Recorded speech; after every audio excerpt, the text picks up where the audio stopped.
Bonjour, je suis Abdoul Alpha Dia, enseignant-chercheur à l'UVS, économiste de formation, et je me ferai un plaisir de partager avec vous cette discussion, ce cours sur le développement personnel. Et je voudrais commencer par deux questions bien simples. Premièrement, combien sommes-nous qui prenons le temps de réfléchir et d'agir sur nous-mêmes? Deuxièmement, combien sommes-nous qui sommes également prêts à affronter la vie et au fond à lui donner le meilleur de ce que nous pouvons lui donner? Ce qui est certain, c'est que le monde a beaucoup changé. L'ère de la stabilité ou de l'immobilisme est désormais révolue. La vie n'est plus ce long fleuve tranquille qu'elle a pu être jadis.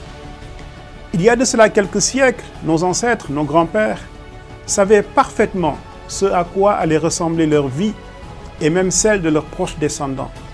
Il y avait certes du changement, mais il n'y avait au fond aucune incertitude, car rien de ce qui pouvait advenir n'était en réalité inconnu. De ce point de vue, le monde a beaucoup changé, et paradoxalement, la modernité se traduit donc par un accroissement exponentiel de l'incertitude. Nous avons tant accumulé de connaissances pour en arriver finalement à constater que nous en savons si peu et que nous en saurons de moins en moins. Bien informé et bien heureux serait celui qui aujourd'hui pourrait prévoir à quoi ressemblerait le monde dans quelques décennies, voire tout simplement dans quelques années. En tant que jeune, en tant qu'étudiant, et plus globalement en tant que citoyen de ce monde désormais complexe qui est le nôtre, on peut ressentir de l'inquiétude ou de l'anxiété. Sachez qu'il est normal qu'il en soit ainsi. Ce doute, cette incertitude qui nous habite, quand on s'interroge sur notre avenir et sur le devenir de notre monde, nous accompagneront sans doute pour très longtemps encore. Toutefois, ce doute et cette incertitude ne doivent pas nous ébranler. Et pour cela, il est important que chacun d'entre nous apprenne des grands hommes dont on parlera beaucoup pendant ce cours. Nelson Mandela, Martin Luther King, Mahatma Gandhi, Ampateba, dont la vie, l'œuvre et la pensée sont autant de remparts contre notre propre découragement, voire notre démission. Il est important également, à partir de l'exemple de ces grands hommes, que nous puissions agir sur nous-mêmes pour notre bien-être et probablement pour celui de l'humanité. Ces enseignements dont je viens de parler ne figurent malheureusement pas dans la plupart des manuels scolaires. Et très peu d'universités ou d'écoles les enseignent. Tout simplement parce que ces écoles, ces universités sont supposées nous préparer à survivre et à prospérer dans le monde dit professionnel. Comme si la vie professionnelle était déconnectable de la vie tout court. À travers ce cours de développement personnel, l'UVS vous propose de découvrir quelques-uns de ces enseignements. On considère en général que le développement personnel renvoie à toutes les activités, proposant 1. de développer une connaissance de soi, 2. de valoriser ses talents et ses potentiels, et 3. de travailler à une meilleure qualité de vie. Pour ma part, pendant ce cours, je chercherai à partager avec vous 4 convictions fortes qui feront chacune l'objet d'une séquence. Premièrement, oui, nous sommes tous des entrepreneurs. Deuxièmement, oui, nous sommes ce que nous pensons et ce que nous rêvons. Troisièmement, oui, nous pouvons et nous devons tous être des hommes d'action. Quatrièmement, oui également, nous pouvons tous viser l'excellence.